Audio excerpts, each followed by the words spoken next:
I was never supposed to be the golden one in my family. That title belonged to my younger sister, Brooke, the homecoming queen. The girl with the perfect grade point average. The one who got into every school she ever applied to. I was just Cassidy. Cassidy Reyes. 34 years old. Quiet. A little awkward in big groups. More comfortable reading financial statements than talking about wedding trends or the latest reality show. I work in private equity, though you'd never guess it by looking at me. I wear a watch I bought in college for under $100. I drive an old silver sedan with a dent in the bumper I never bothered to fix. I paid off my house in cash 3 years ago. No debt. No drama. No desire to prove anything to anyone. That's probably why nobody in my family understood what I actually did for a living. My mother once told a neighbor I worked with numbers at some office downtown. I just smiled and let it go. It was easier than explaining acquisitions and portfolio structuring. Especially since Brooke soaked up every ounce of attention in the room anyway. She always had, even as kids. It was like I was the understudy in our own family. She got dance lessons and singing coaches and a private tutor for the SATs. I got told to keep quiet so she could concentrate. If she needed something. The whole house rearranged itself to get it for her. If I needed help, I got a pat on the shoulder and a "you'll figure it out." I'm not bitter about it. At least, I wasn't not for most of my life. I made peace with the fact that my parents, especially my mother, saw Brooke as our shining star, a nickname she kept well into her 30s. And Brooke played that part beautifully charming, glowing, always just fragile enough that someone else had to swoop in and rescue her. Here's the truth behind the glitter. Though, Brooke has no idea how to manage money, or a relationship, or honestly much of anything. She burned through jobs, bounced between apartments she couldn't afford, and dated a rotating cast of wealthy men who vanished the moment marriage came up. So when she finally landed a man who proposed and who somehow tolerated her long enough to stick around, my whole family lost its mind with joy. It was as if Brooke had single-handedly secured the family's happy ending. And the rest of us were simply extras in her movie. For a while, I played along. I went to the engagement party. I brought a generous gift. I smiled through the toasts and listened to Brooke describe the honeymoon in the south of France. The custom gown from a designer in Milan, and the vineyard estate booked for the ceremony. She rattled off numbers like she was reciting a grocery list. $110,000 for the dress, $8,000 for the flowers, $6,000 for a calligrapher flown in just to hand address invitations. Every detail was absurd. Every dollar belonged to somebody else. Mostly our parents. The real shock came a week later, when Brooke invited me to lunch. We met at a trendy cafe with $15 toast and baristas who looked like they'd wandered off a magazine cover. I should have known something was wrong when she offered to pay. Brooke never offers to pay. She ordered some elaborate latte I'd never heard of. Looked at me with that rehearsed smile she used whenever she wanted something, and said, "So, you're doing really well." "Right," I told her I was fine. "No. I mean really times well. Your own house. No debt. Always traveling. You're probably crushing it with investments." She laughed like she'd said something charming. So humble. It's cute. I waited. I already sensed where this was headed.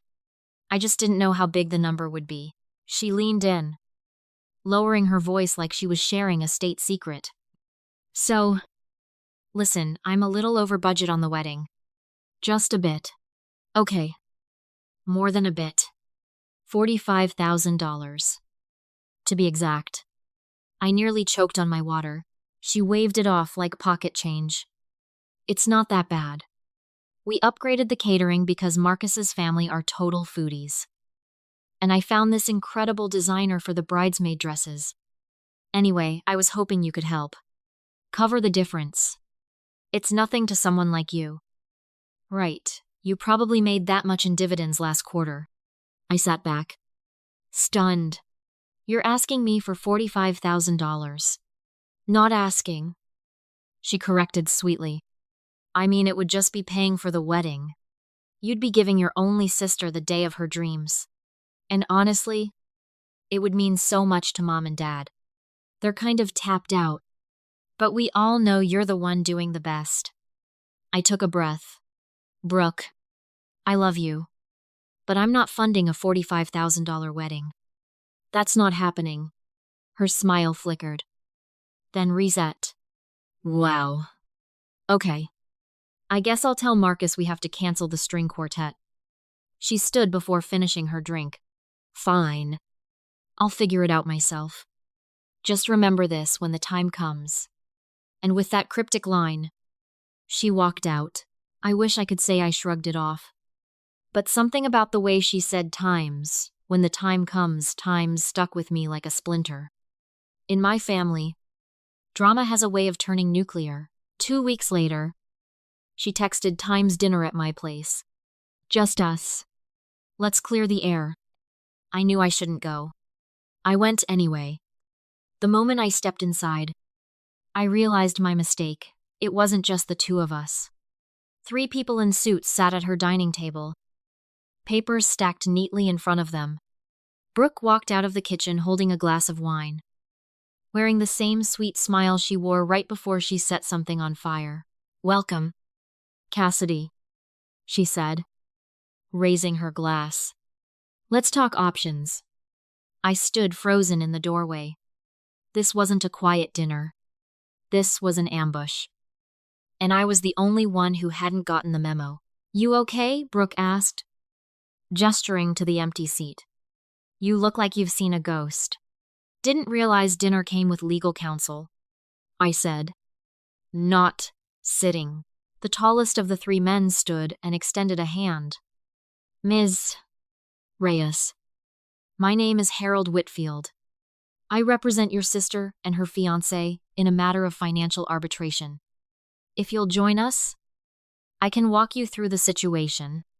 No need, I said. My sister already walked me through it at lunch. She wants money. My answer is no. Brooke sighed and sipped her wine. Because you made a promise. Cassidy. What promise? She nodded at the lawyer. Show her. He slid a stack of papers toward me. At the top, Times binding pledge of familial contribution, formatted like a real contract, complete with my name, my address, and a signature I had never once put on paper. What is this? I asked, my voice flat. It's the email you sent Mom 2 months ago, saying you'd help out with the wedding however you could, Brooke said, her tone suddenly sharp. All the sugar gone. We had it notarized. You turned a casual email into a fake contract. Legally persuasive. She snapped. And if you don't honor it, we escalate. I laughed, disbelieving. You're threatening to sue me over a wedding. I'm not asking you to buy me a house, she said, wounded. This is my one special day. And you're acting like I'm a criminal. You're acting like one, I said quietly. You forged a document and hired lawyers to trap me. There was a pause. And then she turned to the men with a small, satisfied grin. She always did like playing the victim. That was the moment something in me shifted. Not loud. Quiet. Cold. Controlled. I picked up the papers, skimmed them again, and looked directly at the lead attorney. So your entire case rests on a casual email that said I'd help out. No amount. No terms. No timeline. You think that holds up in court? He didn't answer. Brooke's smirk answered for him. I'm not signing anything, I said, setting the papers down. And if you send me anything else like this, I'll file a harassment claim. Her smile turned to ice. I figured you'd say that, which is why I brought backup. She turned toward the hallway. Mom, you can come in now. My stomach dropped. Footsteps. Then my mother stepped into the room, arms crossed. wearing the expression that had haunted me since childhood, not angry, just disappointed. Cassidy, she said quietly, this isn't how we raised you. I didn't promise $45,000. I said, trying to stay level. That was never the deal. You make more than your father and I combined. She said, this won't ruin you. It's not about the money. I said, it's the principle. You don't ambush family with lawyers over an imagined promise. Brooke sighed theatrically. This is why I didn't want to involve her. She always makes everything difficult. Then she leaned in, voice dropping to a whisper only I could hear. Sign it, or I'll ruin you. My eyes narrowed. Excuse me, I know things.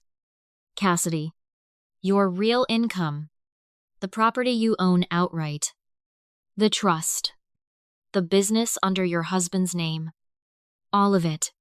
She smiled like a cat with a canary in its mouth. Did you really think I wouldn't find out you've been hiding behind that quiet office job act for years? I made calls. You've got enough skeletons to bury you if I go public. There it was. Not a request. A threat. I stood very still. My heart pounding not from fear, but fury. Then, calmly, I said, okay. Brooke blinked. Okay. What? I turned toward the door, already reaching for my phone. I'm calling my lawyer. To fight back. No, I said. To bring my husband.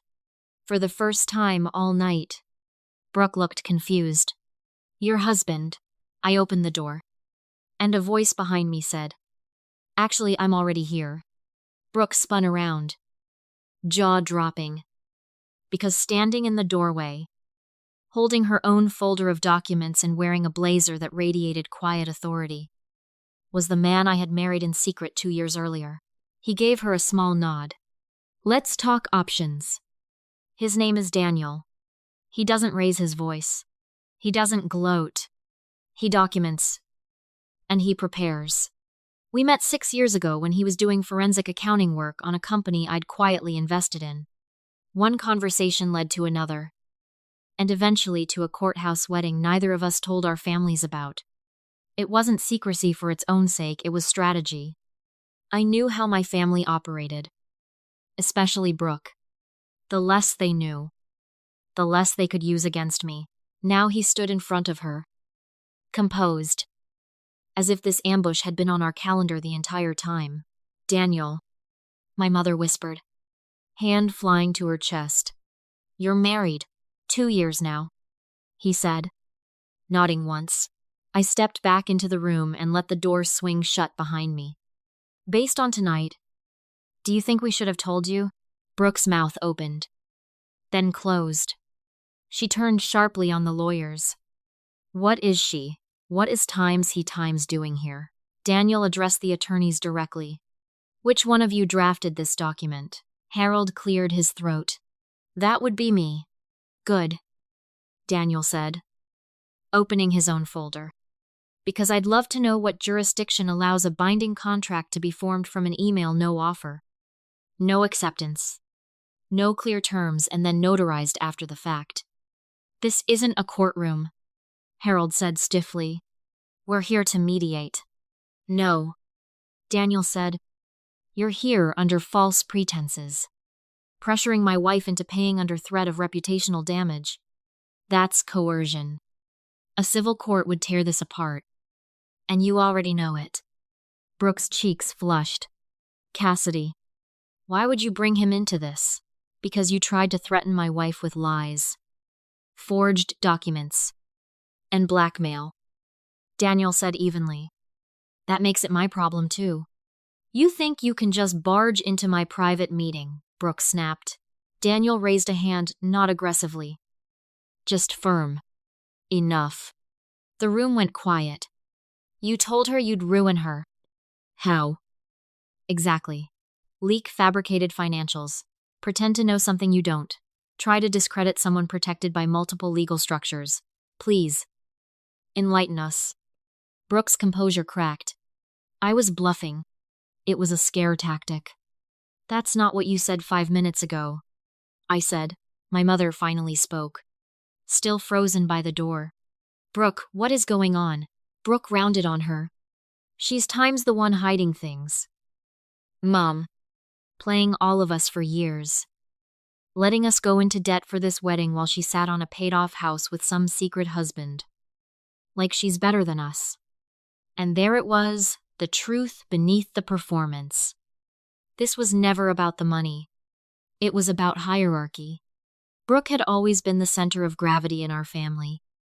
And my quiet, independent life built without her, without anyone's permission, was the real betrayal in her eyes. Not because it hurt her, but because it threatened her place at the top. Daniel placed a folder in front of Harold. A summary of my wife's finances. Redacted for legal safety. Note the asset protection structures. Your lawsuit is not advisable. Then he turned to Brooke. This was your last shot at manipulating her. You should have spent it better. Her eyes welled up. And for a second, I thought she might actually apologize. Instead, she turned on me. You lied to me. You let me humiliate myself. And now you're parading your lawyer husband in here, like some big gotcha moment. Something twisted in my chest, not just betrayal, but grief.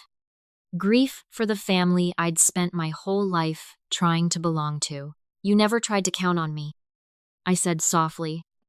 You tried to use me. And the second I said no, you didn't talk. You brought lawyers.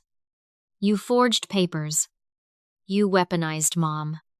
I times deserve times a beautiful wedding. She shouted, you deserve respect.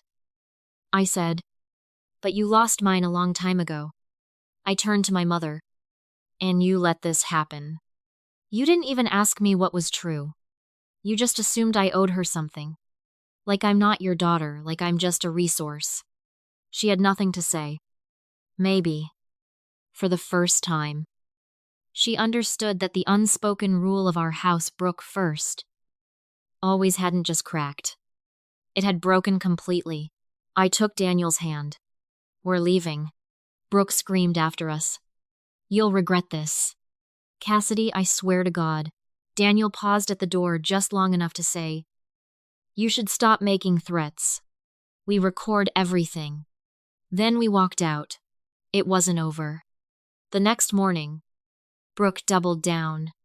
She posted a long, carefully worded message online about being emotionally devastated by a sibling who withdrew financial support days before her wedding. She never used my name. She didn't have to. The comments flooded in sympathy for her. Condemnation for the mystery sister who'd apparently abandoned her own blood. My mother left a single heart emoji under the post times. You don't deserve this. We love you. That was it. No defense. No context. Just a public stamp of approval on my sister's smear campaign. For 3 days, I didn't speak to anyone in my family. Not out of spite, I genuinely didn't know what I'd say. Old classmates. Distant cousin. A neighbor I hadn't spoken to in years. All suddenly felt entitled to an opinion. Nobody asked for my side. When a woman posts online that her sibling abandoned her right before her wedding, people reach for their pitchforks without a second thought. I thought I was prepared for the isolation. I wasn't. I've always kept a little distance from my family. But I was there when it counted. I helped my parents with their taxes. I quietly paid off a relative's small medical debt. I never once asked for credit. None of it mattered once Brooke's story went out into the world. Daniel didn't push me to talk. He made tea. He left notes. He sat with me in the quiet. On the 4th day, I drove out to the old park where Brooke and I used to ride bikes as kids. And I sat there for an hour, trying to figure out when exactly she'd changed or if I'd ever really known her at all. That night, over dinner, I finally spoke. I don't think I ever really had a sister. I said. Daniel reached across the table and took my hand. You didn't fail them. Cassidy, they failed you. That was the first time I'd cried in years. The next morning, I woke up with a different kind of ache, not grief, but resolve. I spent the following weeks moving every account into structures Brooke couldn't touch, restructuring the trust she'd mentioned, dissolving the old holding company tied to my name, and starting fresh, quiet, sleek, entirely my own. Brooke's wedding came and went without us. I saw the photos later packed with influencers and people who loved being seen. My name never came up once. Erased completely. Which made sense, her whole narrative depended on me not showing up. If I had, her story would have collapsed. So instead, I simply stopped existing to her. And she stopped existing to me. 6 months later, an email arrived. Subject line Times. Urgent, need to talk. It was from Marcus, Brooke's husband. We'd barely spoken before. But his message was short and desperate. Brooke had gotten them into serious financial trouble, and he didn't know who else to ask. I didn't reply right away. I forwarded it to Daniel. He read it, closed his laptop, and said simply, "She's slipping." I waited 3 days before answering. When I finally did, I agreed to meet Marcus at his office. He told me everything. Brooke had launched a luxury wedding planning brand off the back of her own fabricated wedding story, taken large deposits from real clients, and vanished when the vendors stopped getting paid. She'd used his name on invoices without his knowledge, drained their joint account of over $60,000, and disappeared. "I know you don't owe me anything," he said, "but you know how she works.